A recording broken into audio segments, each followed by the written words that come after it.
Сорил 2-ын 2 дугаар хэсгийн тайлбарыг хүргье. За, Йоан Бахийг таних арга. За, 1-5 дугаартай хуруушилтэнд үл мэдэгдэх нийлүүдийн уусмал өгөгдөжээ. Эдгээр уусмалыг 3 хэсэгт хувааж нэгт нь азотын хүчил. За, эхний хэлжинд бол азотын хүчлийг нэмээд азотын хүчлээр хүчилэгжүүлсэн мөнгөний нитрат. За, мөнгөний нитраттай 2-т нь натрийн гидроксид нэмсэн гинэ. За, тэгэхээр перум бром 2 бол аргентумино 3-тай бол мөнгөний бромидын цайвар шар өнгийн тунц буюу штэ. Энд дээр угаасаа шаргал гэдэг өгсөн байна.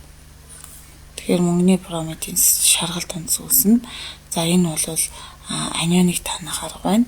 Харин натрийн гидроксидтай перум OH 2 дахин чинь ногоон өнгийн тунц байдаг штэ. Энд дээр ногоон гэж байна уу? Байна штэ. Бүр сайхан биелэн юмнуудыг өгчихсэн байна. За, тэгэхээр A тэнцүү хэд болно гэсэн үг вэ гэхээр энэ бол ерөөсөө A тэнцүү 2 болно гэсэн үг. A тэнцүү 2 болно. Яагаад гэвэл энэ бол шаргал ногоон гэдэг юмтай энд таарч байгаа учраас. За, калиен хлоридтай бол мөнгөний хлоридын цагаан тунц байна. За, мөнгөний хлоридын цагаан тунцтай энэ л байна угаасаа 4 байна. Тэгээд калиен гидроксид бол уустдаг давс учраас ямар нэгэн өөрчлөлт илэрхгүй. Ингээд B тэнцүү 4-ийг дуулж бодох байжээ. За, магний иодид дээр мөнгөний нитратыг нэмэхээр аргентум иодын шар өнгийн тунц, магний иодид дээр натрийн гидроксид нэмэхээр магний OH 2. Энэ үндсэндээ бол энэ бол анионыг танах арга нь мөнгөний нитратаар үйлчлэхээр аргентум иодын шар тунц буугаад магний OH 2 техник цагаан тунц бодог. За, натрий 2 Тэгэхээр C-ийн хэд байсан бэ гэхээр шартай, цагаантай гэхээр C-ийн 3 болж байсан байна. За, натрий 2,3-тай мөнгөний нитратыг нэмэхэд аргентум 2,3-ийн шар өнгийн тунц байна гэсэн байна. За, дараа нь 3 болсон шүү дээ. Шар чинь энэ шүү дээ. За, дараа нь натрийн гидроксидтай өөрчлөлт илэрхгүй учраас энэ бол аргентум 2,3-тай шар тунц гэдэг утгаараа D тэнцүү 1 болж таарлаа. За, дараа нь 2 дугаар тест рүү оръё. 2 дугаар даалгавар руу 5 дугаартай бодисдох илүүдл натрийн гидроксидын уусмал нэмэхэд катионыг дор хариултуудын хүснэгтээс илүүдл натрийн гидроксидын уусмалд уустдаг гэдэг байна. Уустдаг. За, тэгэхээр энэ дээр бол одоо энэ тунцуд байгаа даа штэ. Тэгэхээр ер нь бол юу яана л гэж хэлж байна л тэ. Натрийн гидроксидын илүүдэлд бол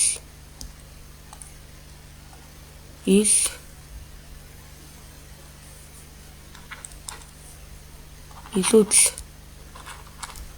За, натрийн гидроксидын илүүдэлд юу уусдаг вэ гэхээр алюмиум OH 2 дахин 3 дахин тэгээд цинкум OH 2 дахины аль нь уусдаг вэ гэж асуугаад байна шүү дээ. Үндсэндээ бол. За, тэгээд нөгөөх нь бол NH3-ийн илүүдэл.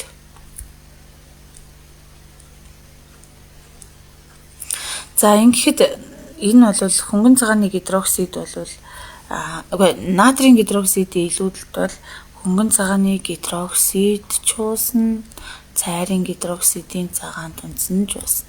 Аммиакийн илүүдэлд харин хөнгөн цагааны гидроксид уусдаггүй бол аммиакийн илүүдэлд бол цайрын гидроксид бол уусдаг. Ингээд E тэнцүү 2-ыг дуулж бодно. 2 нь юу байсан бэ гэхээр алюмиум 3 нэмэх ион бол натрийн гидроксидын илүүдэлд E тэнцүү 2-ыг бол дуулж бодох ёстой байжээ. За, дараа нь 5 дугаартай бодисдох илүүдэл аммиакийн уусмалд уусдаг катионыг доор харуулт. 5 дугаартай дахь илүүд ламикийн уусмал эп нь илүүд ламикт уусдаг нь цайр штэ. Тэгэхээр 4 буюу эп тэнцүү 4 гэдэг хариултан зөв. За дараа нь холимогдох анин нитраттай ижил чанарын уралдаа бол таних оруулжийг сонгоно гэвэл нитрат ионыг ер нь таньдаг оруулж юу гэдэг вэ гэхээр нитрат ионыг бол натрийн гидроксид юм уу калиен гидроксид мөн хөнгөн цагааны нунтгаар үйлчлэхэд энэ дээр бол 2H2 орно. За энд бол NH3 үүснэ. За NH3 дээр нэмэх нь намын алюминиум А2. За амиг бол лакмусын ямар цаасыг вэ гэхээр лакмусын цаасыг норгосон лакмусын цаасыг хөх хөнгөнд хуургадаг шүү дээ. За тэгэхээр G тэнцүү хэд байсан бэ гэхээр 7 байсан байна. G тэнцүү 7 гэдгийг тоолж утгах юм байна. Уг анионы нитрат анионоос ялгах уруулж энэ дээр биччихвэл за тэгэхээр уг анионыг нитрат анионоос ялгах уруулж нь за нитрат бол ер нь бол хүчтэй эсэлтүүлэгч байсан юм байна. За тэгвэл нитрат ионыг бол перум 2 нэмэх энэ бол эсэлтүүлэгч байсан юм байна. За энэ үед бол перум 3 нэмэхдээ энэ одоо юм одоо борон гөтөө цагирыг нийтлэх үүсдэг юм. Тэгэхээр H тэнцүү зайчаараа H тэнцүү тэг биш перум 3 нэмэх гэхээр H тэнцүү тгийг дагуулж бол бодно гэсэн үг. За одоо 2-ын 2 дугаар тест руу бүгдээрээ орцгоё. За 2-ын 2 дугаар тест бол ерөнхийдөө молекул хоорондын хүчтэй холбоотой. Молекул хоорондын хүч биш юм а молекулын хэлбэр юм биш үү? За молекулын хэлбэртэй холбоотой юм даалгавар байсан байна. За эхний ээлжинд бол яах ёстой вэ гэхээр шугам бүтцтэй буюу 180 градустай үл холбогч электрон хос гэхээр дундаа чөлөө тос байхгүй гэсэн. Чөлөө тос нь тэгтээ тэнцүү дундаа хос нь 2 та тэнцүү. Жишээлбэл Берли холоор 2 та адилхан Берли ботор 2 байгаас тэгэхээр тэнцүү 5-ыг дугуулж бодно гэсэн. Дараа нь хавтгайн гурвалжин хэлбэртэй гэхээр хавтгайн гурвалжин гэдэг бол ерөөсөө бораш 3 ч гэдэг юм биш үү? Хавтгайн гурвалжин чи энэ байгаа байхгүй. 120 градусын өнцөг үүсгдэг үл холбогч буюу чөлөө тос электрон байхгүй дундын хос нь 3 байгаа. За тэгэхээр энэ одоо бор ботор 3-та төстэй юм энэ байгааз энэ. Тэгэхээр 2 хариулт байх хэрэгтэй байна. Тан гурвалжин дээр энэ бол нөгөө чөлөө тос электрон ороод ирж байгаа байхгүй. Тэгэхээр гурвалжин параметр орчдөг байхгүй. Энэ хоёр бол ерөөдөө ойролцоо шүү дээ. Гэтэл одоо дахиад энэ байна. CO олоор 2 гэхээр энэ яг хавтгайн гурвалжин буюу BC нь бол хиттэй тэнцүү гэхээр 3 9-тэй тэнцүү гэсэн. Энэ B нь 3, C нь 9-тэй тэнцүү гэсэн. Томьёо бүхий байцуудаас тетраэдр гэхээр ерөөдөө бол энэ л байна л да. CH4 чөлөө тос байхгүй дундын хос нь 4-тэй гэсэн үг. За эндээс тохиромжтой юм нь бол энэ байна. Дахиад өөр тетраэдр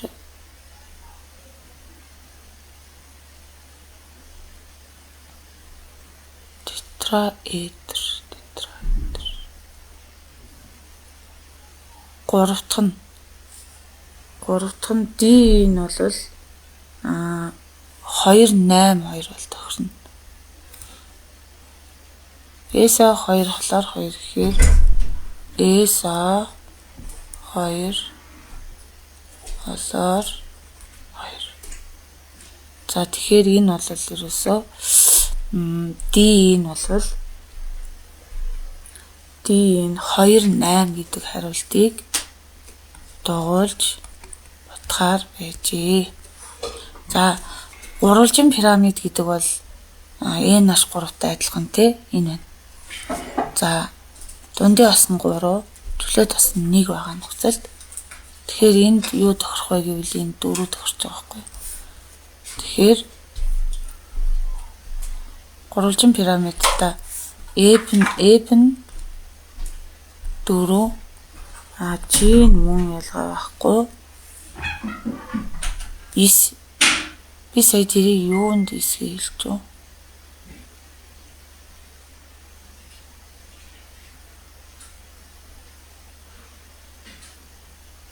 Энэ дээр биш байсан байх шүү. За яаж гараа. BC бол угаасаа сая хийдгсэн мөлий 3 9 гэсэн шүү дээ. G8. Тий. G8 баггүй. Яагаад 8? Энэ зүг байсан байх шүү. За яагаад 8 бэ гэхээр сая энд бичсэн шүү дээ. Энэ. За дараа нь өнцгөн буюу V хэлбэртэй 5 дахь нь нугарсан V хэлбэртэй 0 байсан бэ гэхээр ус байдэн шүү дээ. H2-тай адилхан H2 S байхгүй. Өөрөөр хэлбэл дундын ос нь 2-тоо, чөлөөт ос нь 2-тоо байвал тэгэхээр H тэнцүү ус буюу H2S 7 гэд. За ингээд энэ бол энэ үснэгтийг ерөөхдөө яг хийгээл цээжлэхэд бол иймэрхүү хэлбэрийн тестүүдийг гэхдээ энэ электрон байгууламжийн томьёог нь бичиж байгаа шийдлүүл илүү хялбар тогтоогдох байхаа. За энэ бол сургачгийн дээр байсан агуулгууд бол энэ байж байна. За өөрөөр хэлбэл энэ төвийн атом бол чөлөөт тосгүй байвал энэ бол яадаг вэ гэхээр хатгаан гурвалжин байдаг юм байна. Төвийн атом чөлөөт тос электрон байхгүй дундын ос нь 2 байх юм бол энэ бол 180 градус буюу шугам байна. Энэ бол 120 градус байна. 104.5 биш үү? 109.5 андуурсан байна. Номон дээр байдаг шүү дээ. За ингээд 104.5 бол усных байдаг байх нэ. За 2-ын 3 дээр бол маш бас боломжийн ийм хэлбэрийн бол бодлого өгсөн байна. За тэгээд энийг бүгдээр хамтдаа бодож үзцгээе. За үүнийг бодохын тулд бид нарт яах ёстой гэхээр томьёо агаартай харьцуулсан нэгтэн мэдэгдэж байхад бид нар бол 6.2-тай тэнцсэн байна тий. За эндээс бол жинхэнэ томьёоны найлын массыг олно. Тэгэхээр D агарын үржих нь агарын молекул масс 29 байдаг тий. Тэгэхээр 6.2-ыг үржих нь 29 гэсэн байх нь шүү дээ. За тэгэхээр 6.2-ыг үржих нь 29 гэхээр 180 болно гэсэн. 180 болно гэсэн. За ингээд нэгдүгээрх нь бол ингэсэн байна. CX H2 OZ гэж тий. За C-гийнх бол 40-ийг байх нь 12 гэсэн үг. C-гийнх бол 40 юм байна. За устрагчийнх бол 667%. За хүчил төрөгчийн хувийг олохдоо массыг олохдоо 100-аас энэ хоёрын нийлбэрийг хаасна. 40 болон 667-ийн нийлбэрийг хасчихаар хэд гарсан бэ гэхээр 53.3% нь юу байсан бэ гэхээр хүчил төрөгч байжээ. За тэгэхээр энэ 667-г 1 туваана харьцах нь 53.3-ыг 16 туваа. За ингээ батсан чинь 333-ыг харьцах нь 667 харьцах нь 333 гэхээр энийгээ 333 туваахаар 1-ийг харьцах нь 2-ыг харьцах нь 1 буюу CH2O гэсэн томьёотой. За одоо тэгвэл N1, B2, C1 гэдэг хариултыг бол дугуйлж бодохоор байжээ. За хам үржигдэхүүнийг олохдоо эмпирик буюу хялбар томьёоны молекулын массыг эмпирик томьёоны молекулын массыг олохдоо 12 дээр 2-ыг нэмээд 16-ыг нэмэхээр энэ дээр бол 30 гарна. За одоо хам үржигдэхүүн буюу N-ийг олохдоо жинхэнэ томьёоны молекулын массыг хялбар буюу эмпирик томьёоны молекулын масс туваана. Ингээд 180 30 хуваагаад 6 гарна. Тэгэхээр CH2O-гоо 6-аар үржүүлэхээр C6H12 O6 гарна гэсэн үг. За тэгээд хам үржигдэх буюу D тэнцүү 6 гарна. Энэ бодисын молекултай элементүүдийн атомуудын тоо бол гэхээр 6 дээр 12-ыг нэмээд 6-ыг нэмэхээр 24 буюу E-г нь 24 гарна. Энэ нэгдлийг найрлагдах хүчил төрөгчийн эзлэх хувийг олоо гэж. За үүнийг олохдоо эхлээд молекулын масс нь бол. За C6H12 O6-гийнхаа молекулын массыг олж үзцгээе. За C-ийг бол 12-ыг үржин 6 дээр нэмэх нь 12 дээр нэмэх нь 14 үржин 6 гэхээр энэний молекулын масс нь 180 г мол гарт юм байна. 180 г чинь нэгдтэй 100% юм аа.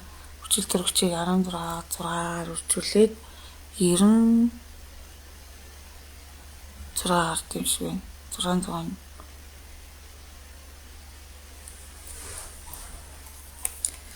16-г үржин 6 гэхээр 96 гарч байна. 96 г хүчил төрөгч нь хэдөө бэ гэхээр X тэнцүү 53% буюу G чинь за энийг ингээд тодруулахгүй болохоор дараа нь хайгаа болдгоо юм аа. D энэ байна. G чинь 5 3 гээд ингээд зайруу гарна гэсэн үг.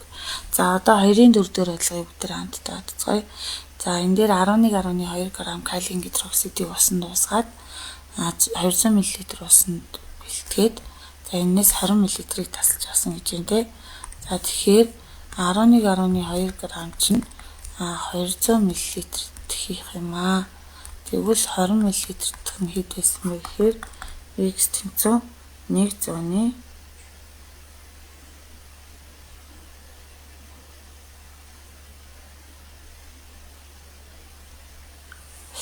тэтгэлгээд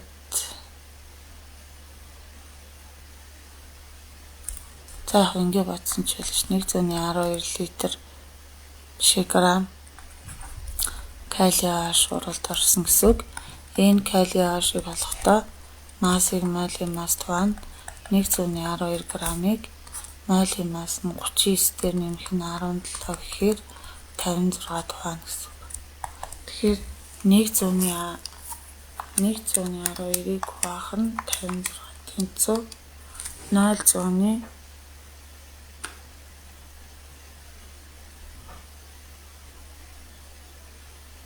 мол калиум гидроксидыг авчээ. Шинээр бэлтгэсэн ус мөлийн калиум за энэ чинь бүр 2 дахь үйлдэлийг хийгээ явчихжээ. За бааларлаа. За энэ бол 0.2 мол. За энэ одоохондоо за одоо яг эхнээсээ явахгүй бол шинээр бэлтгэсэн калиум гидроксидын ус мөлийн молекулын концентрацийг олгоно.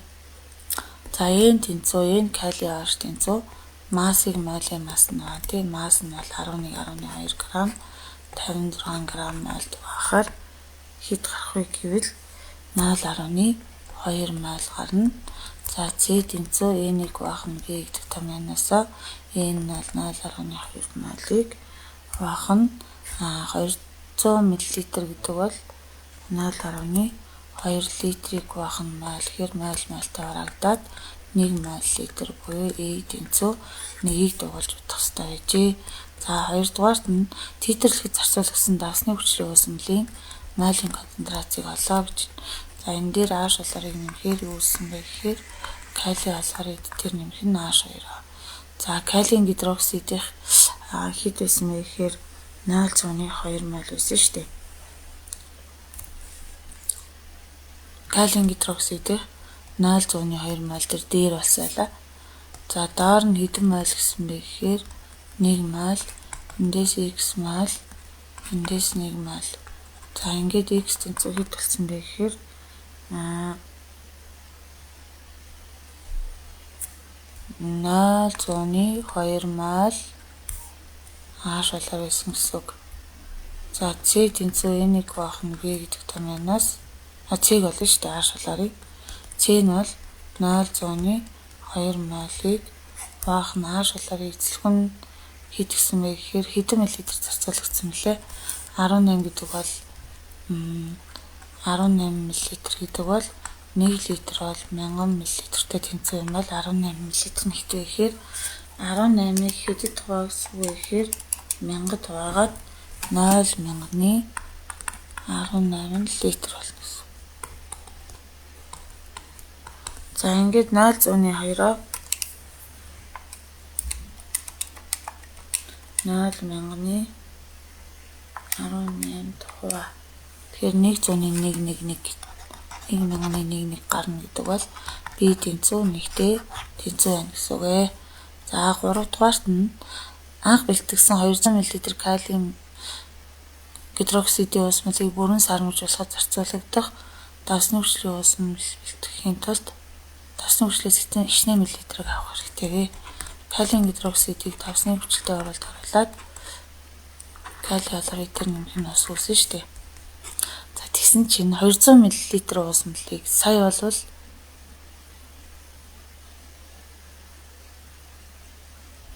за энэ бол 11.2 граммаар батжил. Грамм бахар молийн масс нь 56 грамм.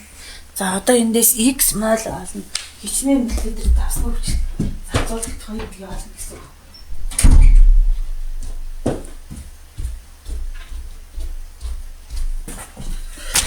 За хичнээн мл давсны хүчил зарцуулах гэдгийг олно гэсэн үг. За тэгэхээр хичнээн мол гэдгийг олно гэсэн үг. Энэ доор нь 1 мол гэдгээ тавина.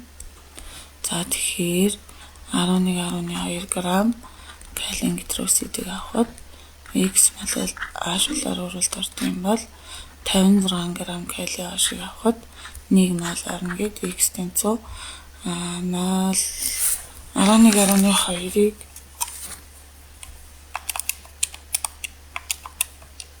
0.2 мол юу байсан бэ гэхээр H шулаар байжээ. За дараа нь мол нь нэсэн массын л болчдөг байж л. За яах вэ? Эндээс масс олчих. За энэ тэнцүү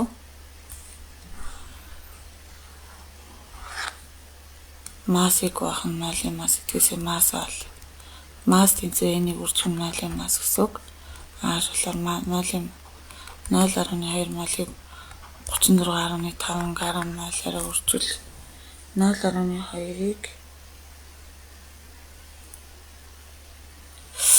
за тэгэхээр 0.2-ыг үржих нь 36.5 гэхээр 7.3 грамм H шулаар зарцуулагдсан байна. За дараа нь эндээсээ юугаа олно? Нэг хон утчихараа тий. Хон зүгээс цай байгаа юм шүү дээ. За ийм уусан биз H шулаарыг бол 7.3 грамм. За өөр юу мэдэгдэж байна гэхээр 36.5 нэгтэн CO нь бол 36.5%, RO нь бол 100-ны 19 грамм мл. 19 грамм мл. За энэ хоёроос өгөөд CO тэнцүү ийм уусан байцын масс нөхгүй.